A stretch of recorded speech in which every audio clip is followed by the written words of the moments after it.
स्वर्ण के दिव्य पर्यंक पर कीर्ति महारानी विराजमान है। वृषभानु जी नित्य नियम से यमुना जी की आराधना करते थे जाकर के, जिससे उन्हें एक सुंदर लाली की प्राप्ति हो।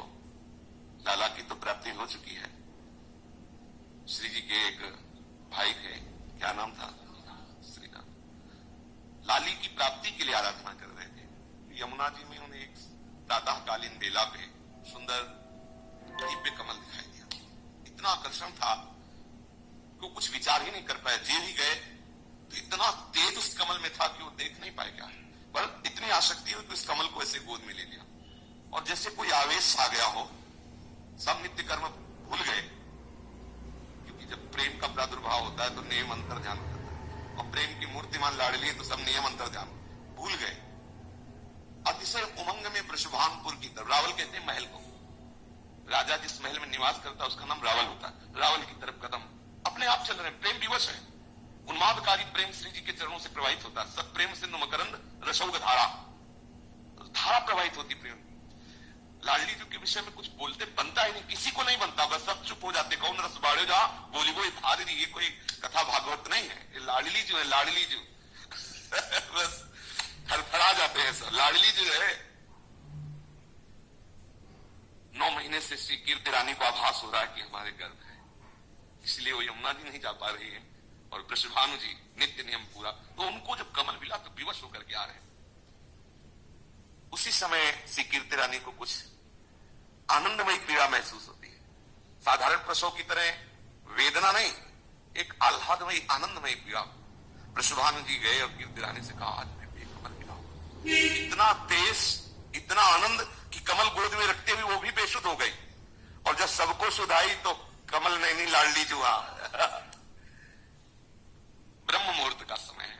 पुराणों में तो मध्याह्न का समय बताया गया है कि हमारे ब्रज के रसिकों ने प्रातःकालीन बेला, क्योंकि कहते हैं अत्यंत सुकुमार राधा तब तो दोपहर की धूप में नहीं होगा क्योंकि भगवान तो अवतरित हो सकते हैं, लेकिन हमारी अत्यंत सुकुमारी लाडली प्रातःकालीन बेला पे अति शीतल अति मंगलमयी शांत बेला पर शुक्ल पक्ष अंधेरे में ठाकुर जी प्रकट होते हैं।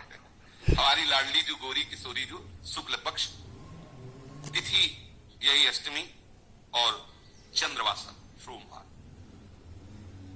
पर्यंक में विराजमान श्री कीर्तिदा रानी को पूर्ण यह अनुभव हुआ कि हमारे गर्भ से ही इस दिव्य बालिका का प्रादुर्भाव हुआ।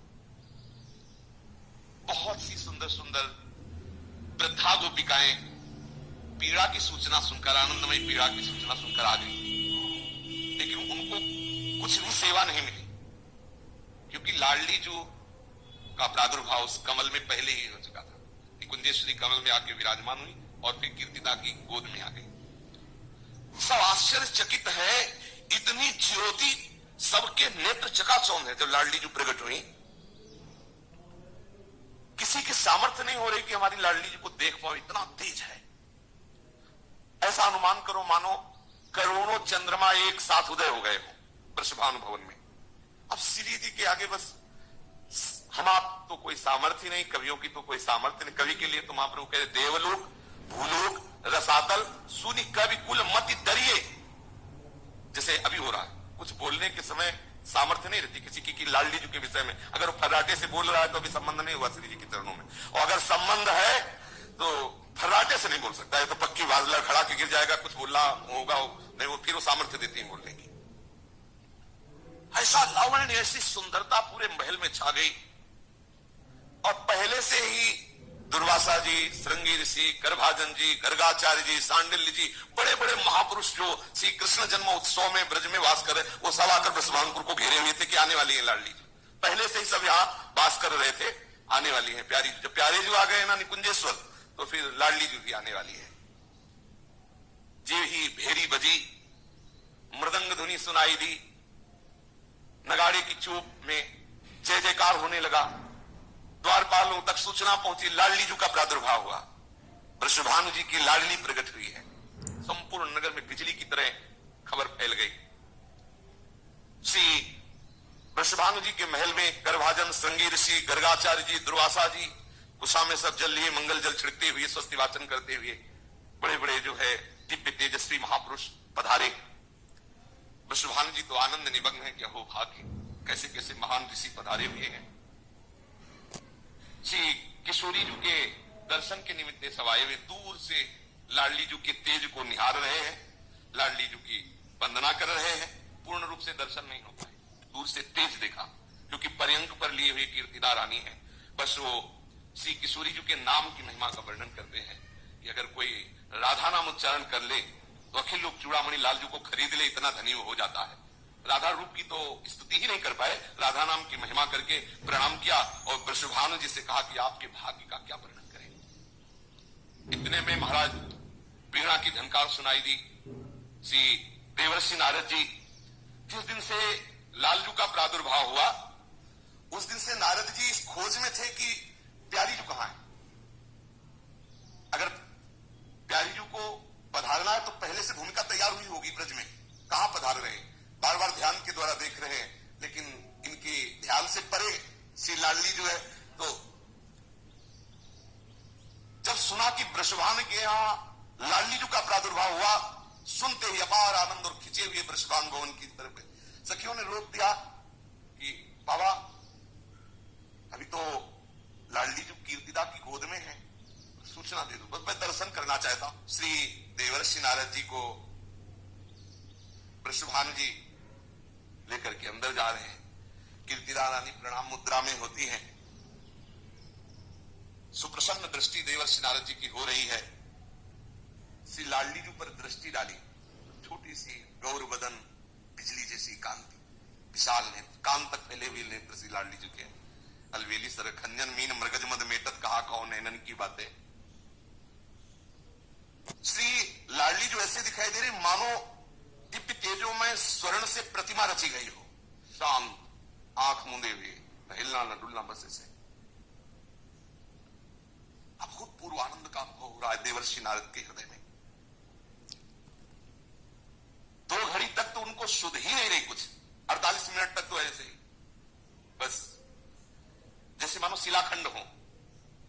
2 घड़ी के बाद कुछ ज्ञान हुआ, सोचने लगे कि ये तो प्यारी जो नित्य किशोरी है, बाल रूप का सौंदर्य तो हम सह नहीं पा रहे हैं। 48 मिनट के बाद उसारा देवर्षि नारद जी को।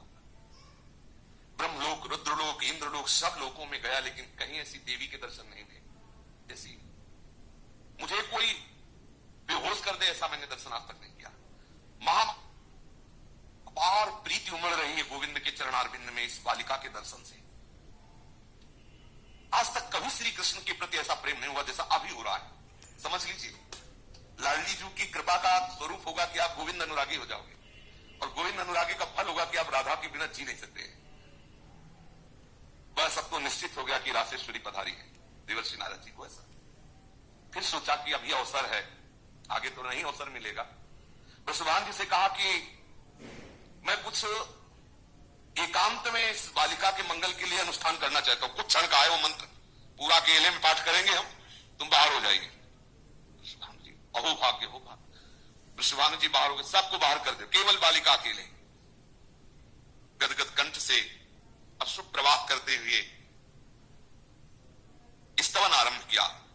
आभास हुआ कि यही प्यारी जो है मूर्छित होकर गिर गए।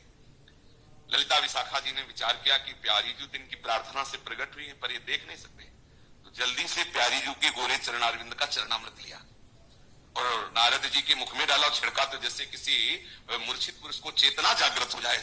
अब जो चेतना हुई, अब इसमें सामर्थ्य है कि राधा किशोरी को देख सके, राधा किशोरी के चरणामृत से। जो ही प्यारी जी को देखा, देखने की सामर्थ्य नहीं थी, शरीर कांप रहा था। ललिता विशाखा ने कहा जल्दी से प्रणाम कर लो, नहीं अंतर्धान हो जाएंगे। देवर्षि, ये तुम पर कृपा करने के लिए निकुंजेश्वरी का जो रूप प्रकट हुआ है, केवल आप इस एक क्षण के लिए है। देवर्षि नारद जी ने प्रणाम किया, प्यारी जी फिर वही बाल रूप में। नारद जी ने आवाज की, वृषभानु जी आए। वृषभानु जी ने कहा कि बहुत कृपा हुई, आप पधारे। महाराज, एक चीज हमारे हृदय में बहुत दुख दे रही, हमारी लाडली आंख नहीं खोल रही, आंख मूंदे हुए शांत पड़ी हुई, हिल डुल नहीं रही, ना बोल रही, मतलब एक वहां कुछ तो होना चाहिए, बस एक ऐसा लग रहा है कि मूर्ति जैसी है। नारद जी ने कहा वो उपाय तो अभी हम किए दे रहे हैं। पीड़ा उठाई, जय कृष्ण मनोहारिणी, जय वृंदावन प्रिय। कृष्ण मनोहारिणी, जय कृष्ण मनोहारिणी। जीव ही कृष्ण मनोहारिणी ऐसा शब्द लाडली जी के कान में पड़ा, बस हुंकार करके नेत्र खोल दिए। हमारी श्री जी के नेत्र तुम्हारी तरफ आवे, उसके लिए एक ही उपाय है, लालजू का यश सुनाओ, लालजू की महिमा सुनाओ। दृष्टोई चंपक लते चमक करतांगी। लालजू की महिमा, लालजू का नाम, लालजू की रूप सुनते लाडली जी बरस पड़ते, और लाडली जी की बात सुनते लालजू अधीन हो जाते हैं।